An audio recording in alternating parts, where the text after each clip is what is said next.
Good morning, good afternoon, good evening. Welcome to the 5th Excelero webinar for this year, all flash, all day, every day. For this webinar, I have a special guest, Randy Kreiser from Supermicro. Randy's a high-performance storage veteran with decades of experience deploying scale-out storage infrastructures in some of the largest labs and data centers. Randy's also a specialist in scale-out file systems and high-performance workloads. In today's webinar, you will learn how Supermicro leverages Excelero's NVMesh to deploy end-to-end distributed NVMe solutions for their customers. Randy will also address the benefits of combining NVMesh with a parallel file system of choice. Before I pass it over to Randy, I'd like to share a couple of things. Everyone but Randy will be on mute, but we do want this webinar to be interactive. So at the bottom of your UI, you should see a Q&A button. Feel free to post as many relevant questions as you want. At the end of the presentation, I will present the questions to Randy so he can answer them for everyone. With this, Randy, the floor is yours. Thank you, Tom. And thank you for the opportunity to address the group of folks that you've assembled here. I've been at Supermicro now for about 20 months, and I came on board to promote the flash arrays that Supermicro is developing and now have on the market. And I labeled these slides all flash, all day, every day, because as I hope to prove that it is doable to utilize flash in a daily basis based on cost and things like we're going to learn now.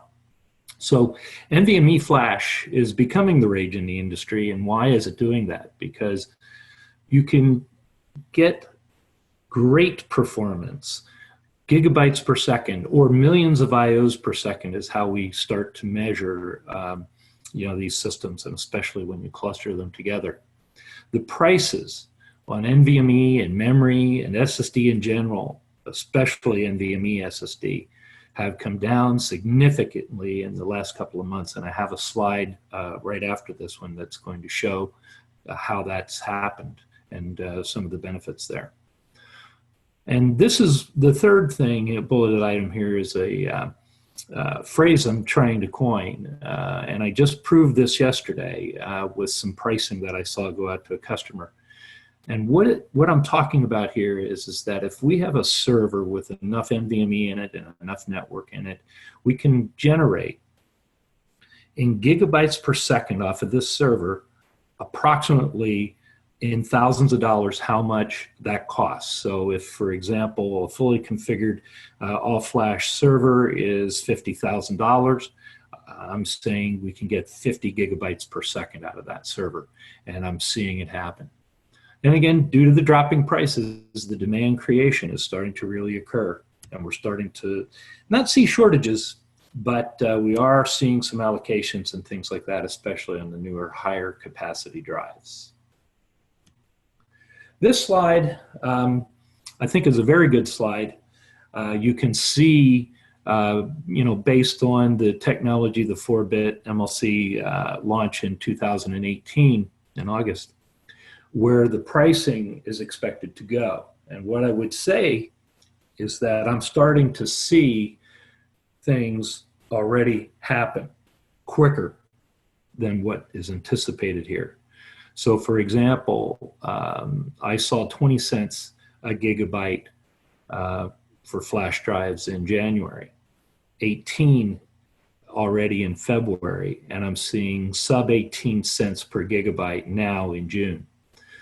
They're mostly of the higher capacity drives, but the price drop is incredible. And if you compare it to 2.5-inch spinning drives, like 15K RPM drives, it's less expensive and way more performant. And we'll even talk about that in the next slide coming up.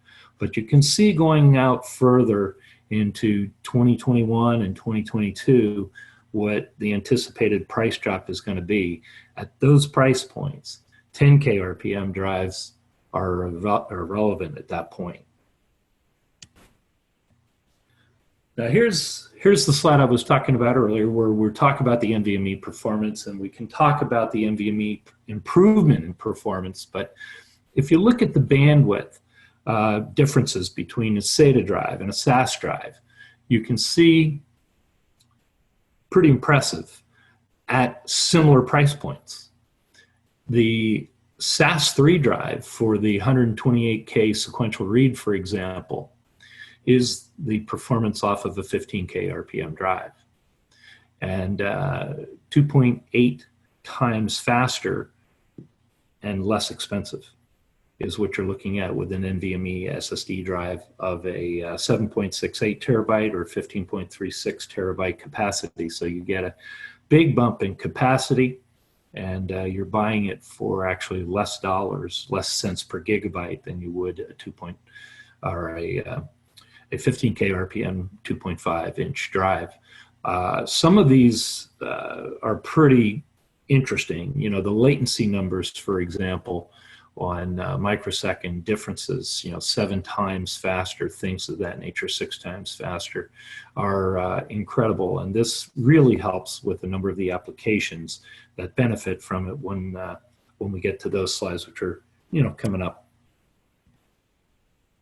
So the real benefits are large throughput gains, substantial latency improvements, which we talked about in the previous slide.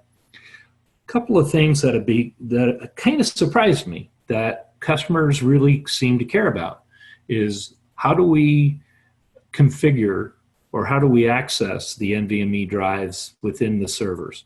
Do we have a direct cable connection from PCI to from the drive back to the CPU, or do we go through some sort of an HBA or an expander?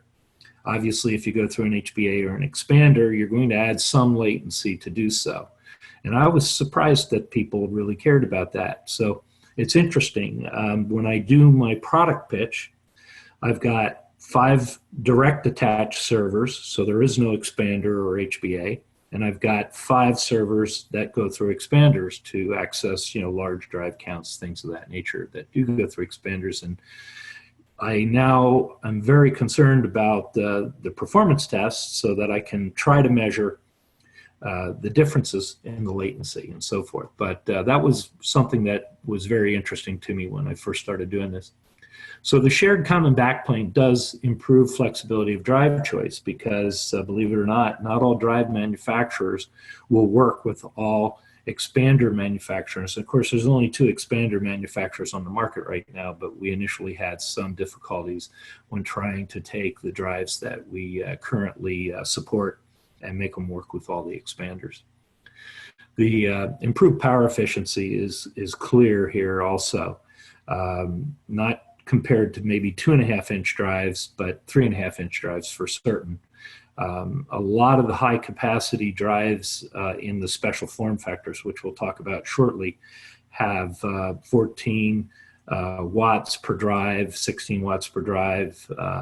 And so it does decrease the number, or the wattage, I should say, the power demands for some of the early high capacity drives.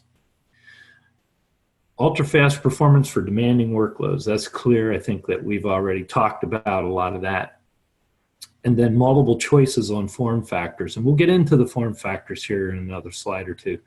The U.2 or 2.5-inch drive form factor, which everybody's really kind of familiar with, is there. It's going to be there for quite some time. But there are new form factors that are emerging. EDS-FF, which is a form factor that was invented by Intel.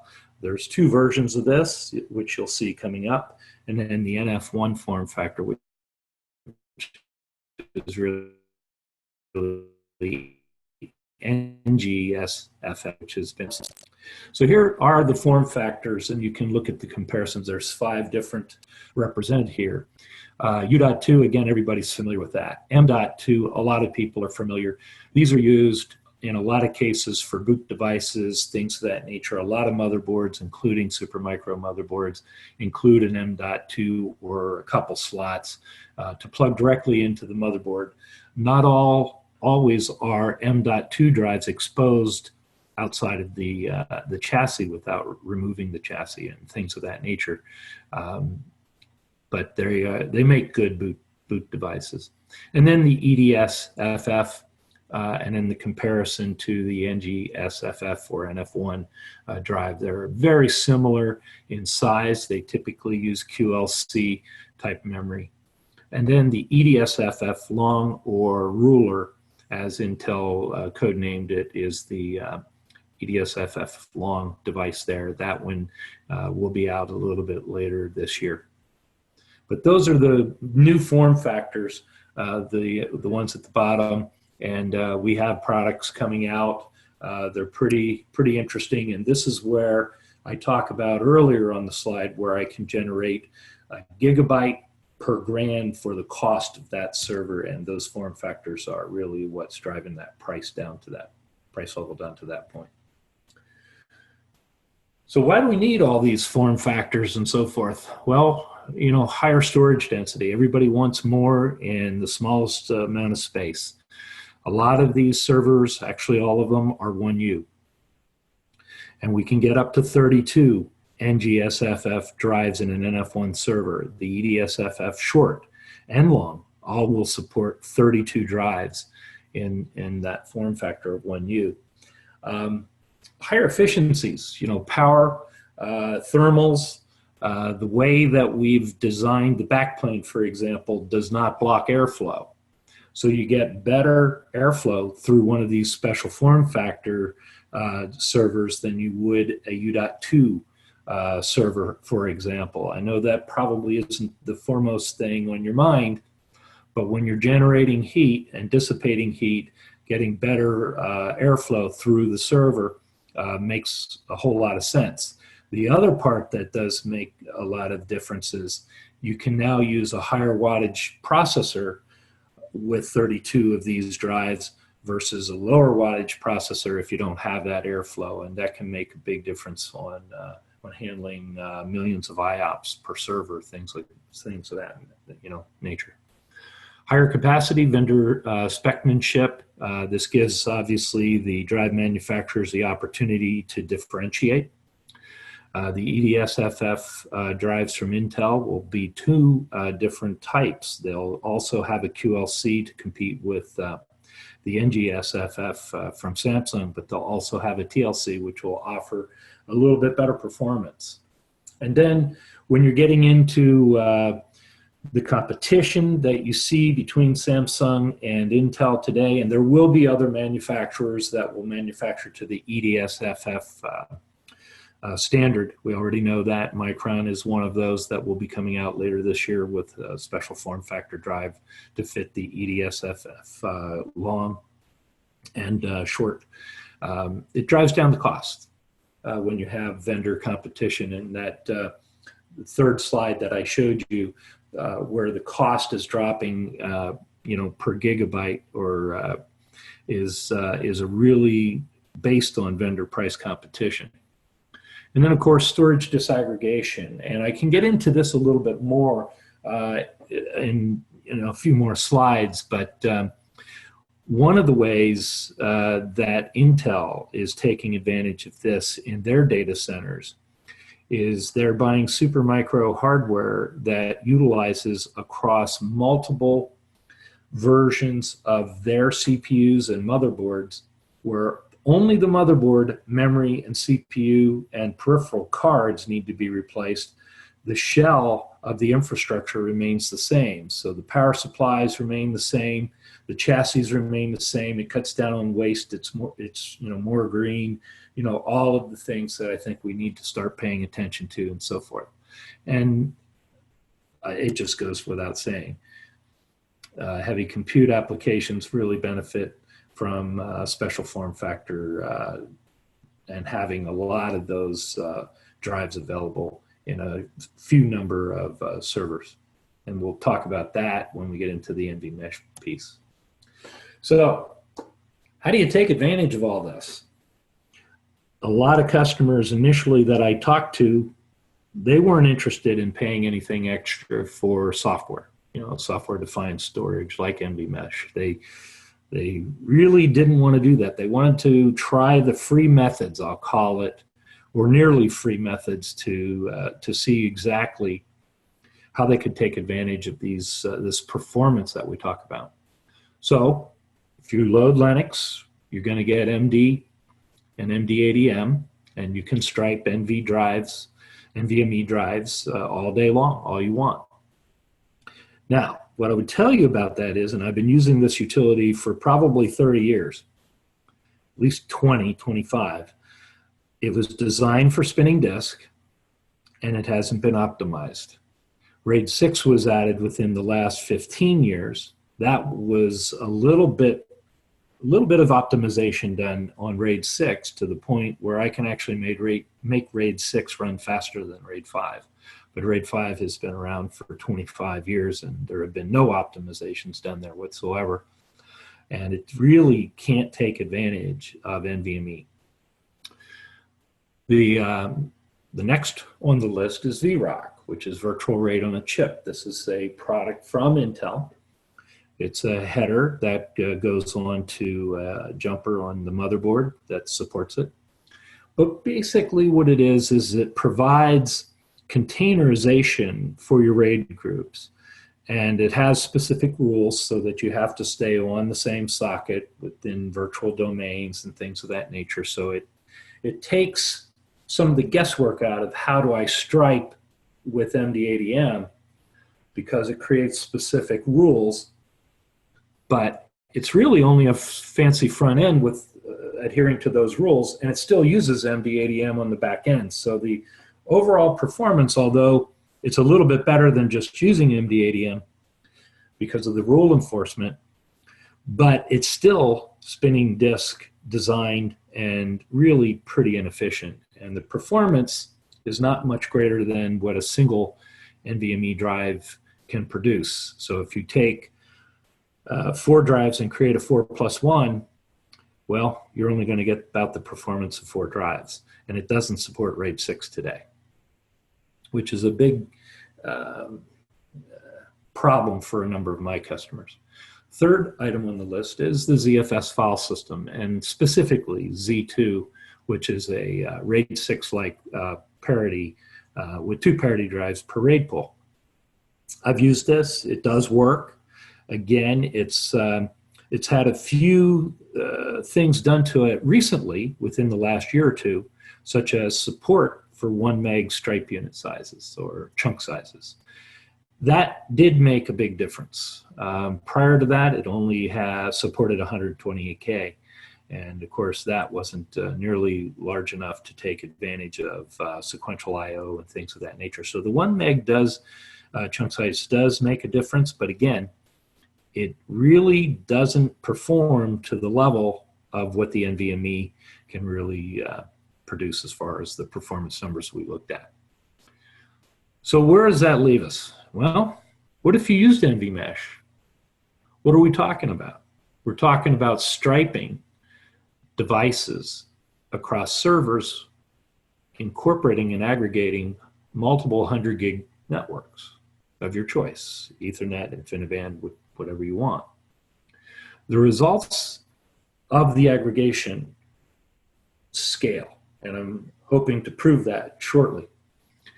But if you have, let's say, 4 nodes, each with 200 gig NICs in them, thus have 800 gigabits of network bandwidth, you'll see scaling across all of them with NVMesh at the speed of the wire less the protocol and so forth. And I'll show you numbers that show that actually. And that's what we're really talking about here. The previous solutions are going to give you a fraction of the overall performance of what NVMe can provide. NVMesh is going to give you wire speed of the network connections. So the bottleneck should be the network, and it will be. And as we all know, within about a year or so, and less if you think of AMD, we'll be into PCIe Gen 4, which will double, the network bandwidth. So with 200 gigabit connections, we should be able to scale the performance once again once we're there. So what types of applications today exist that really can utilize this? course, enterprise applications such as data mining. If you were to go to places like LinkedIn, Google, you know, those types of places, they are deploying NVMe across the board because it lowers the latency for any user access. A number of the places that you might pay for some services lower your latency to get to capacity, and the capacity drives in these new form factors are driving a lot of this.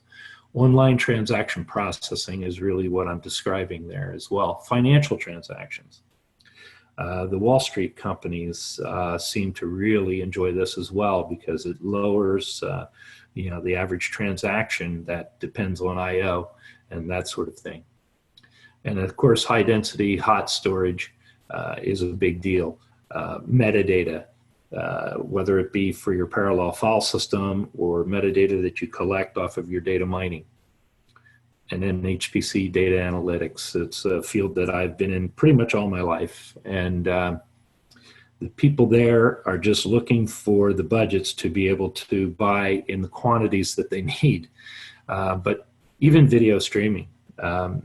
I worked on a solution for a customer the other day, and they're doing 4K video ingest. And they were using a disk-based device prior, and they were only able to get 1 or 2 4K video streams simultaneously with all the different things that they need to do through ingest, editing, and playback and so forth. With NVMe, immediately they get higher densities, higher capacities, and much greater throughput to the tune where they can do 4, 6, 8 HD 4K video ingests at one time, and typically in a smaller form factor. So it's turning out to become a big-time productivity deal as well. And of course, AI and machine learning is also something that's become really big. I do a lot of work with the intelligence agencies in the US, and the machine learning, the ingest from machines, and analytic routines that they can run right local on the server that does the ingest is a big deal. And with the capacities of 0.5 petabyte in 1U, you can actually collect a whole lot of data. And if you put in, you know, big time processors, you can run a lot of the analytics right there as soon as it's ingested. That is becoming a very large deal. And the other markets, you know, make sense. Oil exploration, because what is oil exploration? It's the same as video ingest to some degree. The workflows are similar. And of course, if you listen to the CTOs of the oil companies, whoever figures out first where to drill, you know, that's a big deal in extracting resources and so forth. Pharmaceuticals, genomics. We already talked a little bit about financial, and of course, social media and content network delivery. So let's talk a little bit about NVMesh and get into some of the details here. So what is the NVMesh server SAN? We talked a little bit about the fact that how it works, but this is a little bit more specific. It allows you to run your applications unmodified. That's the first key to this slide. If you've got to change your slide or change your software to take advantage of NVMesh, nobody's going to want to do that. So clearly that's not needed. You get a mount point after the file system is loaded, and you start, you know, doing I/O to that file system just like you did before. It makes it look, the virtual block layer makes it look like it's all local. Everything's local. You basically mount that file system and you go, and of course, as you watch on the back end, the data is distributed across the high-speed network. So distributed NVMe storage resources are all pooled to create this dynamic block volume or volumes. It doesn't have to be one. And running the NVMesh client allows you to take advantage of that. And that's the key part, the fact that you don't have to modify your application. But there's typically two common deployment models here. The one on the left, the centralized version, is I think what a lot of people are really familiar with storage, where you basically put in dedicated storage servers. Let's say you put those at the top of the rack, and then you've got clients beneath. And those clients access that centralized storage. Well, it works fine in that disaggregated methodology. It works perfectly fine. There's no issues, no problems. But what happens if you want to, say, maybe have some NVMe in some of the clients as well? So you go to the converged model. So now you've got perhaps some dedicated file servers, but you also have NVMe within your clients. As long as you make those available to NVMesh, NVMesh will use all of them. And then you can take advantage of the high-speed network across all of these. So in effect, you could be accessing a single drive from 6 different servers, some of them having more drives than others. But let's say if you're only utilizing 1 per server and you have 6, and each one of those is attached via 100 gigabit NIC, you're going to run at the speed of those individual drives on each of those servers. If the drive runs at 3 gigabytes a second, you can see 18 gigabytes a second of bandwidth. It is possible, depending on the type of data protection scheme that you're using, of course, but certainly for reads. Here is the first performance chart that I want to throw up here. And effectively, what we've got here is a per node, data, and it's the number of NICs in the node are 2. So we have 200 gig NICs. There are 24 drives. This is an Ultra system, a 2U Ultra 24 slot NVMe system. And then what we did was RAID 1 performance testing and RAID 0. You can see the number down there under the totals and max 4K IOPS, 4.89 million reads. That's pretty darn good coming off of a single server. And then on the writes at RAID 0, 4.89 also. On the RAID 1 or RAID 1.0, it drops in half because you obviously have to use half of that network bandwidth to write the second copy. But pretty darn impressive, I think. Just under 5 million reads or writes at RAID 0. It's pretty darn good. The maximum bandwidth, of course, through 2 NIC ports is about 11.5 gigabytes per port for a total of 23 gigabytes of read and write at RAID 0. And of course, it's going to drop in half on the RAID 1 on the right side.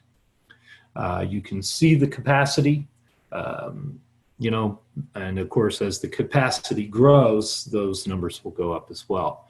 The latency numbers are rather interesting as well. On the reads, 82 microseconds, 23 microseconds on the RAID 0, and 29 on the RAID 1.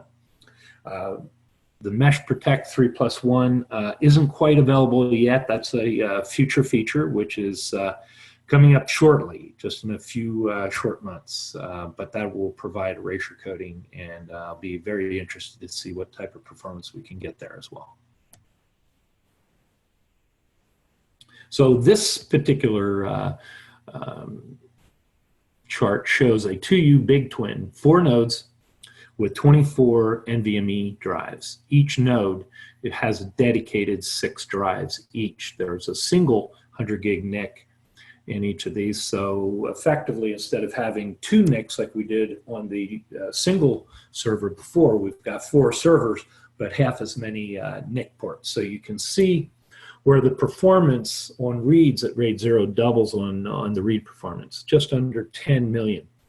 The writes are slightly above 5 million, and I believe we're probably experiencing some saturation there with the network as a result. The maximum bandwidth doubles from the 2 ports that we had before, because we have 4 now, to 46 on both read and write at RAID 0, and 46 on RAID 1, 1.0, and half of it because of, again, having to write the second copy. The capacity doesn't really change because it's 24 slots again, and then the latency numbers don't really change either.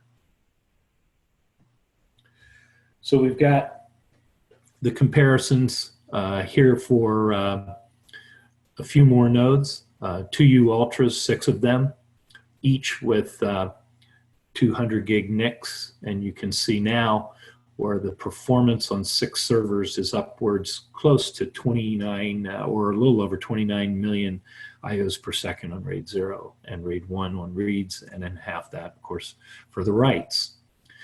So what you're seeing is the scaling with NVMesh, and you're seeing the scaling with the maximum bandwidth on reads and writes, of course.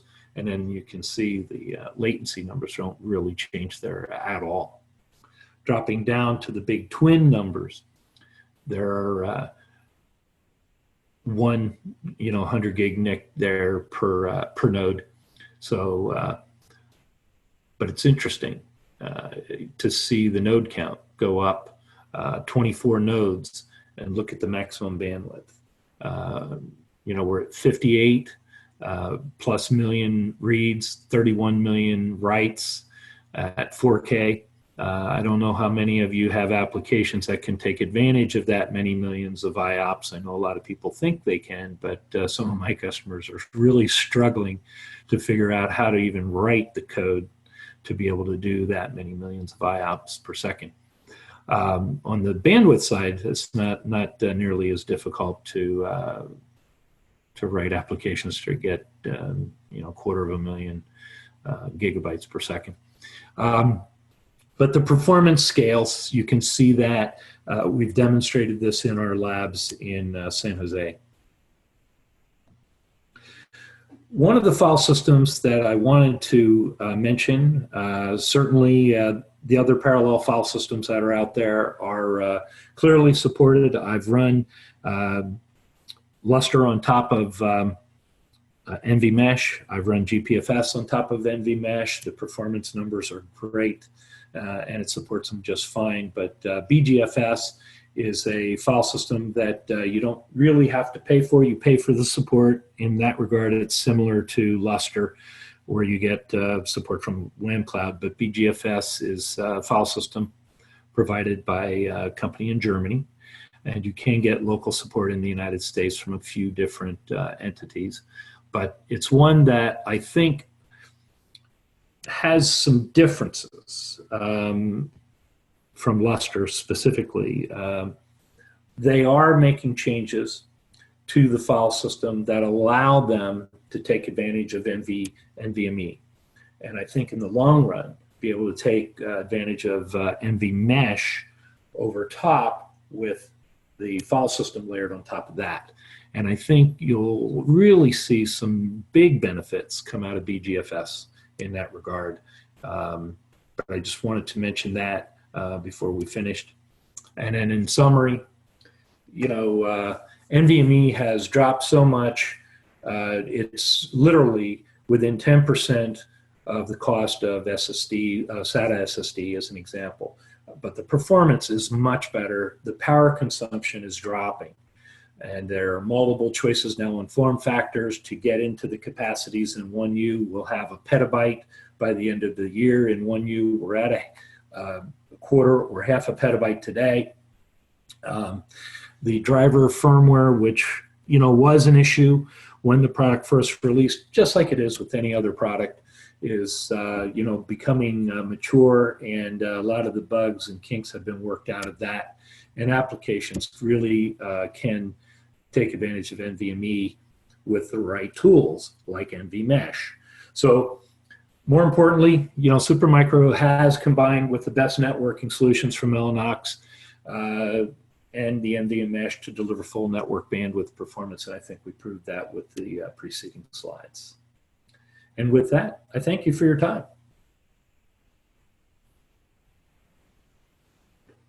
Thank you so much, Randy, and thank you for everybody who attended or who is attending. I got a few questions, Randy, if you have a few more minutes. Certainly.